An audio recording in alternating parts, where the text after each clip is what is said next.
Hello प्यारे बच्चों, लक्ष्य ट्यूटोरियल्स की ऑनलाइन क्लासेस में आप सबका स्वागत है। आज कक्षा 12 के भौतिक विज्ञान के विषय में हम लोग चर्चा करेंगे।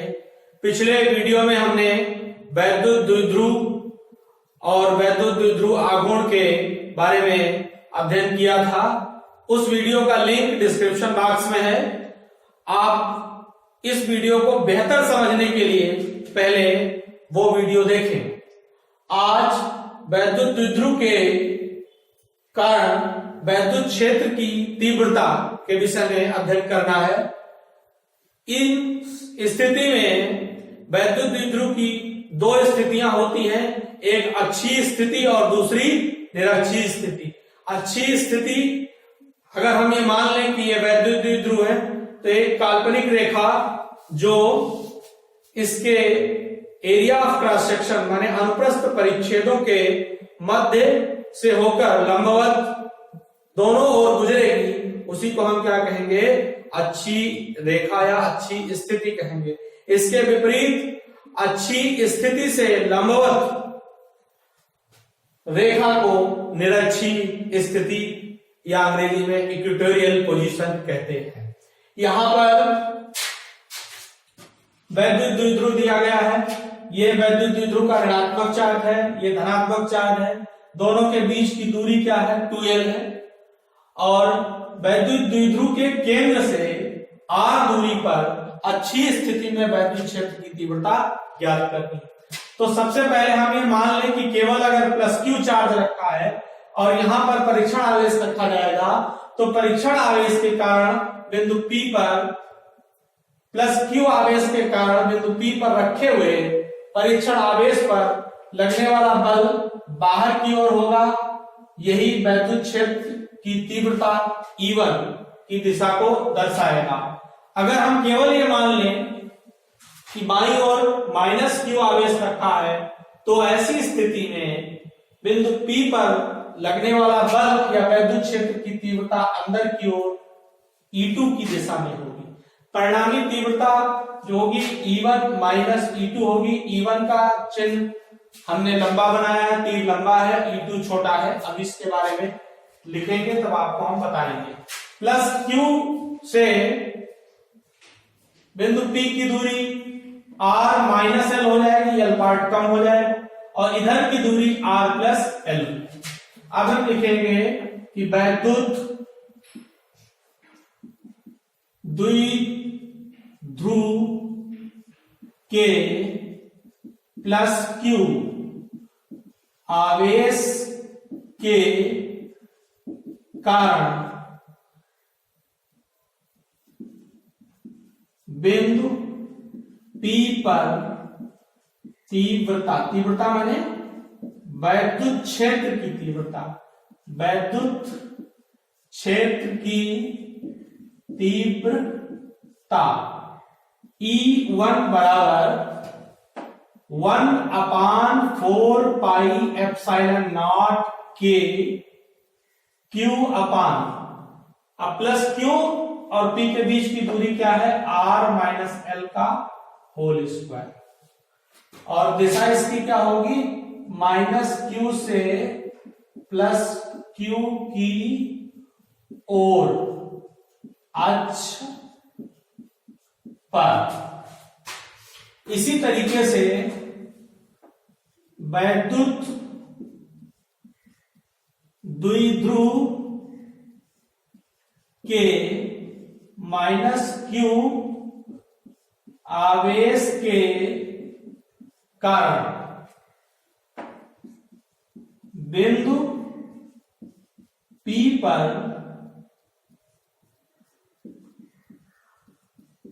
वैद्युत क्षेत्र की तीव्रता E2 होगी। E2 बराबर 1/4πε0 के Q अपान R + L का whole square. R + L -Q और P के बीच की दूरी R + L होगी। यहां पर जो दिशा होगी वो प्लस क्यू से माइनस क्यू की ओर क्या होगा, अक्ष पर ही होगी। अब हम इन दोनों स्थितियों से परिणामी तीव्रता का व्यंजक प्राप्त करते हैं। परिणामी वैद्युत क्षेत्र की तीव्रता E बराबर E1 माइनस E2। देखिए बेटा, यहां पर R माइनस L है, इसकी वैल्यू कम होगी इसलिए E1 का मान ज्यादा होगा, और R प्लस L है इसलिए E2 का मान क्या हो जाएगा, ये रेसिप्रोकल में है इसलिए E2 का मान जो है वो कम हो जाएगा। ये बड़ा है इसलिए छोटा। तो परिणामी तीव्रता क्या होगी, E1 माइनस E2 होगी, और जो कि E1 की दिशा में दिष्ट होगी। परिणामी तीव्रता किस दिशा में दिष्ट होगी, E1 की दिशा में दिष्ट होगी। इस तरीके से यहां पर मान रखेंगे, अगर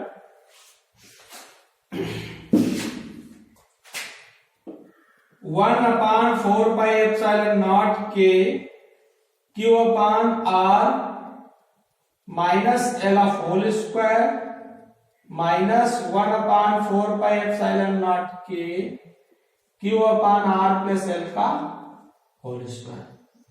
Here q upon 4 pi epsilon naught is common. K is also.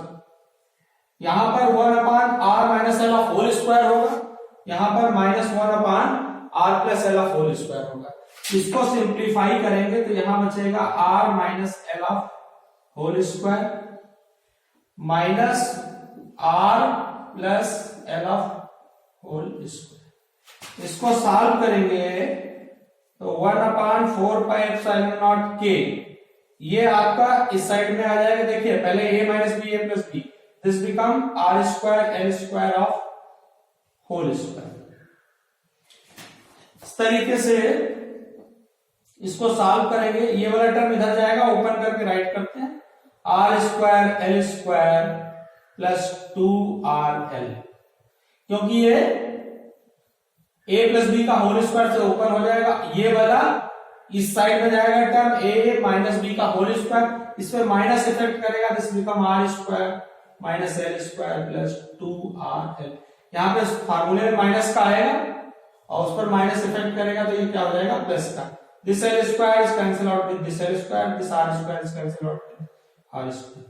इस तरीके से यहाँ 2rl हुआ। तो 1 अपान 4 पाई एप्सिलॉन नॉट के, और ये क्या हो गया 2, देखिए ये 4rl हुआ, इसको हम 2 इंटू 2ql r में कन्वर्ट कर लेंगे, upon are square minus L square का होल स्क्वायर। हमें पता है कि P बराबर 2ql होता है। P बराबर क्या होता है, 2ql होता है। ऐसा क्यों, क्योंकि वैद्युत द्विध्रुव आघूर्ण का मान P बराबर 2ql होता है। इसलिए यहां लिखे दे रहे हैं E is equals to 1 upon 4 pi epsilon not के 2pr upon r minus l की पावर 2 का whole square. l is very very less than in comparison to r, अतः l को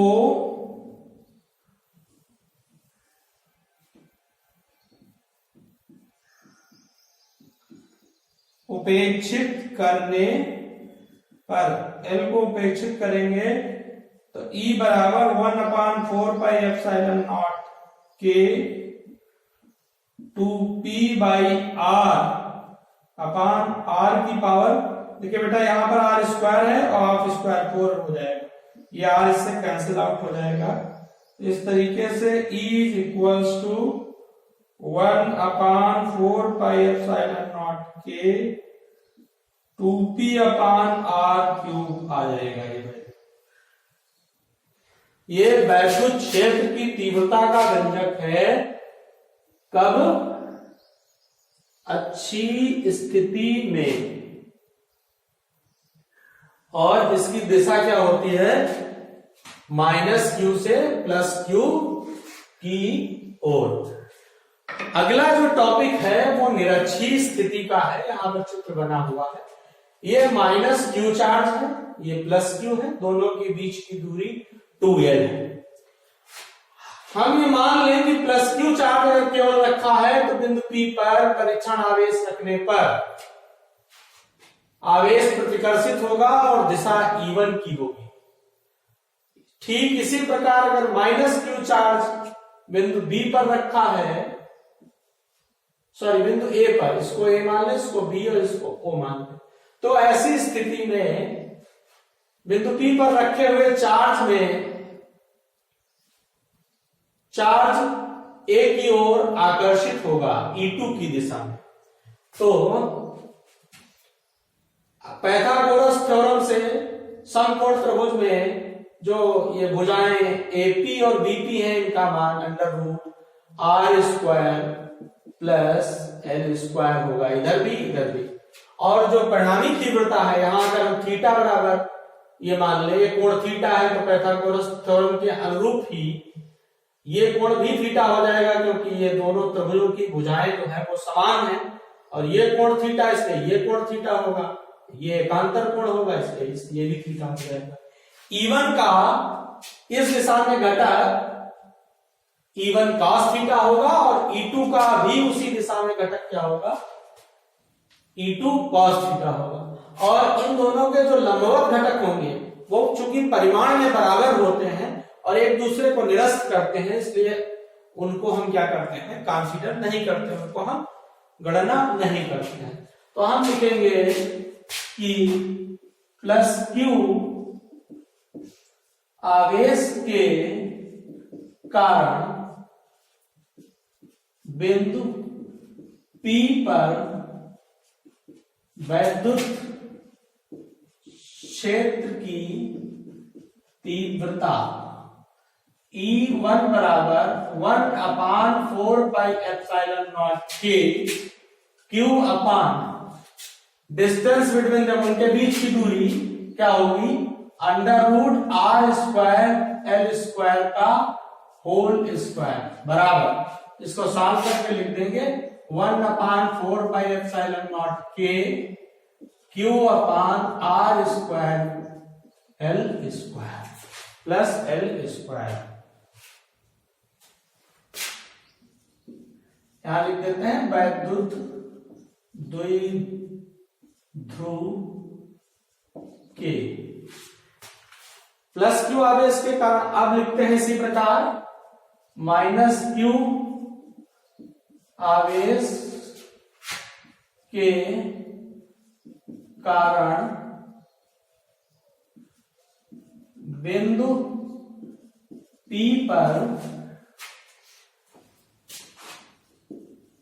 वैद्युत क्षेत्र की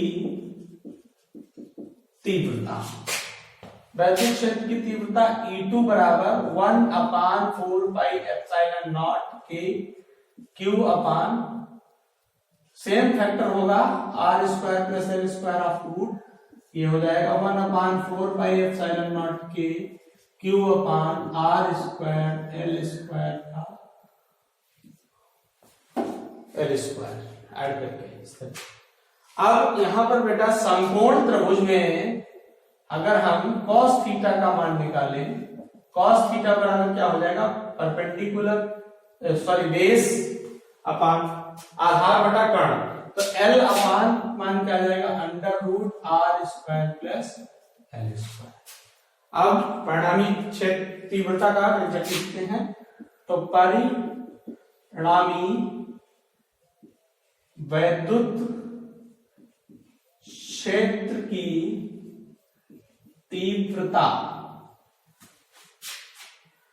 परिणामी तीव्रता का मान क्या होगा, E बराबर E1 cos theta plus E2 cos theta plus.